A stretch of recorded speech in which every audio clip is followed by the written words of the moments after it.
Assalamualaikum warahmatullahi wabarakatuh. Perkenalkan, nama saya Delia Paramita dari Prodi Ilmu Komunikasi dengan NIM 04024005. Di sini saya ingin menjelaskan mengenai pemahaman yang saya ketahui tentang perangsangan atau excitation efek emosional. Perangsangan atau excitation efek emosional ini merupakan suatu proses di mana ketika kita melihat ataupun mendengar sesuatu, kita ini bisa memberikan reaksi di dalam pikiran ataupun tubuh kita secara spontan dan alami. Hal tersebut ini bisa dibilang sebagai efek dari emosional. Nah, efek emosional ini tuh bisa bermacam-macam ya, kayak senang, sedih, terus habis itu gugup, takut, marah, dan lain-lain. Mungkin contohnya itu kayak misalnya kita lagi dapat kabar gembira. Kan kalau misalnya kita dapat kabar gembira nih, kita jadi deg-degan, terus kita kayak senyum-senyum gitu kan.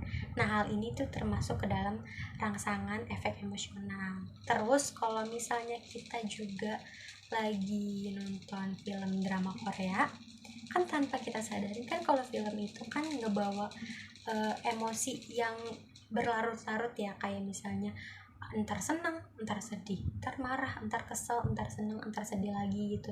Nah, tanpa kita sadari tuh hal itu tuh kita juga jadi terangsang karena adanya efek dari emosional tersebut.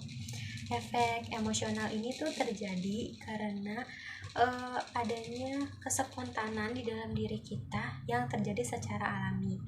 Jadi kalau misalnya kita lagi senang tuh kita nggak perlu mikir ntar kita mau ngelakuin apa ya, ntar kita mau ngelakuin apa ya.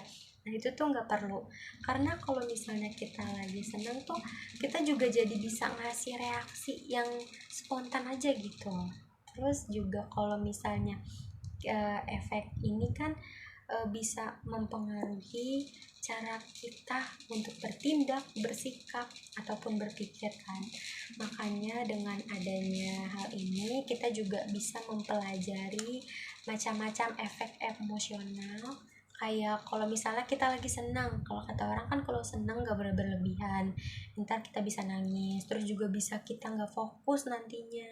Terus kalau misalnya marah, kalau bisa jangan di lebih-lebihin atau berlebihan gitu loh kalau misalnya marah, karena kita bisa secara nggak sadar karena kebawa sama emosional yang di dalam diri kita ini, kita jadi kayak kebawa buat hal yang tadinya nggak mau kita omongin jadi kita omongin gitu. Nah, hal ini kan bisa ngebuat orang bisa jadi sakit hati dengan apa yang kita omongin kan. Terus kalau misalnya kita lagi ngerasain hal kayak gini, mungkin kita juga ada tipsnya. Terus mungkin kita juga bisa kayak tarik napas, tahan napas, terus bisa relax supaya emosional kita ini bisa jadi terkontrol nantinya. Mungkin kalau misalnya dari efek-efek emosional ini bisa jadi dampak baik ataupun dampak buruk. Mungkin kalau misalnya orang lihat nih kayak lagi senang, terus kita ngasih ekspresi kalau misalnya kita lagi senang, kan orang jadi ngiranya kita jadi cheerful ya, jadi orang-orang jadi kayak dia anaknya senengan banget gitu. Itu tuh bisa masuk sih ke dampak yang positif. Cuma kalau misalnya kita kelihatan marah atau kelihatannya emang marah mulu, jadi orang-orang kayak takut kalau deket kita. Nah, itu tuh bisa masuk ke dampak yang negatif buat diri kita.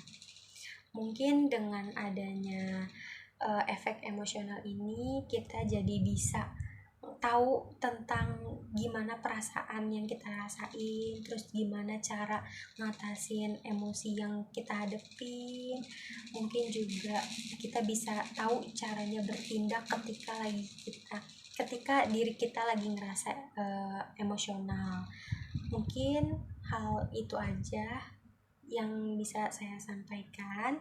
Sekian, kurang lebihnya mohon maaf.